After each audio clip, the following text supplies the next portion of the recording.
Баршаңызға сәлем оқушылар. Қазақ тілі пәнінен 2-ші тоқсан бойынша жиынтық бағалау тапсырмаларын орындайтын боламыз. Назарларыңызда бірінші нұсқа.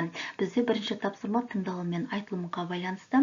Үзіндіні тыңдап, оқиғаның жалғасын өз болжамыңызбен жалғастырыңыз. Түп нұсқаны тыңдап, болжамыңыздың түп нұсқаға қаншалықты жақын болғандығы туралы кері байланыс беріңіз. Бірінші мәтіннің жалғасы. Патша ауылға келгенде үлкен отбасының бір-біріне деген сыйластығы мен сүйіспеншілігін көріп таңырқайды. Отбасының татулығының сыры неде екенін білмек болып, ауыл ақсақалынан сұрайды. Қарт ақсақал ойлана отырып, біз барлық ісімізді сүйіспеншілікпен жасаймыз, бір-бірімізді кешіреміз, түсініспеушілікті ұзақ сақтамаймыз. Ең бастысы бірлік пен шыдамдылық деп жауап береді.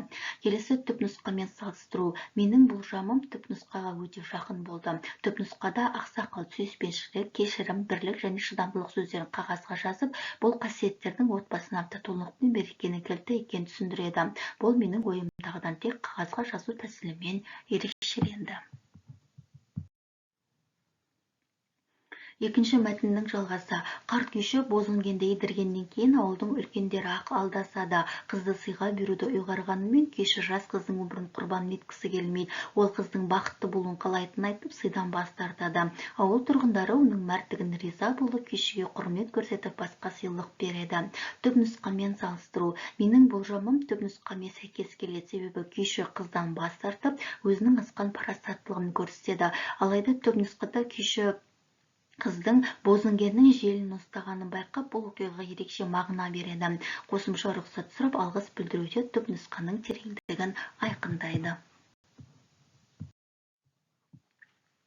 Келесі бізде оқылым тапсырмалары. Берілген мәтіндерді мұқият оқып шығыңыз, оларды тақырыбы, мақсатты аудиториясы, құрылымы тұрғысынан салыстырып, ұқсастықтары мен айырмашылықтарын көрсетіңіз.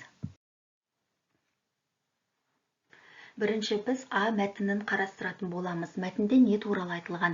Мәтін сүйіспеншіліктің адам өміріндегі маңыздылығын ашады. Сүйіспеншілік тіршіліктің негізі, өмірдің сәні мен мәнін келтіретін рухани күш ретінде сипатталады. Кіріспе бөлім. Мәтін сүйіспеншіліктің маңыздылығын атап өтуден басталады. Ол өмірдің негізгі тірегі, барлық қиындықты жеңетін қуат көзі ретінде сипатталады. Негізгі бөлім. Сүйіспеншілікке толы жандар мен сүйіспеншіліктен жұрдай адамдардың айырмашылықтары көрсетіледі. Сүйіспеншілікке толы адамдар рухани кемелденіп, мәңгілік бақытқа ұмтылады, ал сүйіспеншіліктен айырылған адамдар өзімшіл, менмен болып рухани дамудан артта қалады.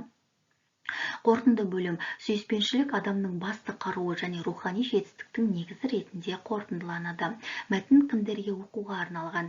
Мәтін жалпы адамзаттық құндылықтарға негізделгендіктен, оны барлық жастағы оқырмандарға, әсіресе рухани даму мен адамгершілік мәселесіне қызығатын адамдарға арнауға болады. Мәтіні. Мәтінде не туралы айтылған? Мәтінде жауынгер мен оның досының арасындағы шынайы достық, адалдық және құрбандық идеясы баяндалады. Жауынгер шайқас кезінде өз өмірін қатерге тігіп, ауыр жаралы досының жанына баруға шешім қабылдайды. Осы әрекет арқылы ол шынайы достықтың мәнін көрсетеді. Кіріспе бөлім. Мәтін жауынгердің ауыр жаралы досын көрген сәттен басталады. Ол досын құтқаруға ұмтылады, бірақ капитаны бұл әрекеттің қауіпсіз еместігін көрсетеді. Негізгі бөлім. Жауынгер досына жетіп, оны қауіптің арасынан алып шығады. Өкінішке орай, досы ауыр жарақаттан қайтыс болады. Қорытынды бөлім. Жауынгердің пікірінше, досының жанында болу және оның соңғы сөздерін есту барынша маңызды болды. Бұл әрекеті достықтың шынайы құндылығын көрсетеді. Мәтін кімдерге арналған? Мәтін әртүрлі жастағы оқырмандарға арналған, әсіресе жасөспірімдер мен ересектер үшін тәрбиелік мәні зор. Ол достықтың, адалдықтың және құрбандықтың құндылығын терең түсінуге көмектеседі. Сонымен қатар мәтін әскери өмірдің қиындығын сезініп, достықтың шексіз маңызын ұғындырады. Енді біз оқушылар кесте бойынша мәтіндердің ұқсас тұстары мен айырмашылықтарын көрсетуіміз керек. Мәтіндердің ұқсас тұстары. Екі мәтінде де адамгершілік, мейірімділік және сүйіспеншілік идеялары басты орын алады.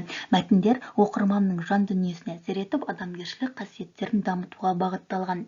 Мәтіндердің айырмашылығы неде? А мәтіні жалпы адамзаттық құндылықтарды сипаттайды, рухани өмірдің негізі ретінде сүйіспеншілікті дәріптейді. Ал мәтіні шынайы оқиғаға негізделген әңгіме, достықтың шынайы мәнін көрсетеді. Келесі бізде жазылымға арналған тапсырмалары. Төменде берілген тақырыптардың бірін таңдап, жұрнақ арқылы жасалған туынды сөздерді және күрделі сөздерді қолдана отырып дискурсивті эссе жазыңыз. Нағыз талант қайткен күнде де жарыққа шығады, танымал болады. Жоқ, талант та керек, бірақ оған қолдау мен таныс керек дейтін пікірлері бар. Ал сіз қалай ойлайсыз? Ойыңызды жинақтап эссе жазыңыз. Қоғамда нағыз талант қайткен күнде де жарыққа шығады деген пікірмен талантқа қолдау мен таныс керек деген көзқарас жиі талқыланады. Бұл екі пікірдің өзектілігі қазіргі замандағы өмір сүру жағдайларымен тығыз байланысты. Менің ойымша, таланттың танылуы үшін адамның ішкі қабілеті ғана емес, сыртқы қолдауы да маңызды рөл атқарады. Талант бұл адам бойындағы ерекше қабілет, ол тума қасиет ретінде пайда болып дамып отырады.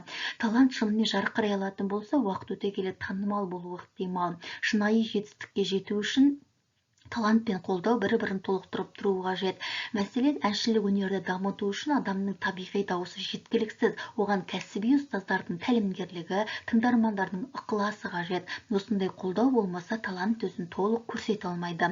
Қорыта айтқанда, нағыз талант табиғатынан бар қасиет болса да, оның жарқырап шығуы үшін сыртқы қолдау мен мүмкіндіктер қажет. Осы екі нәрсе бірлескен кезде ғана адам өз арманына жете алады.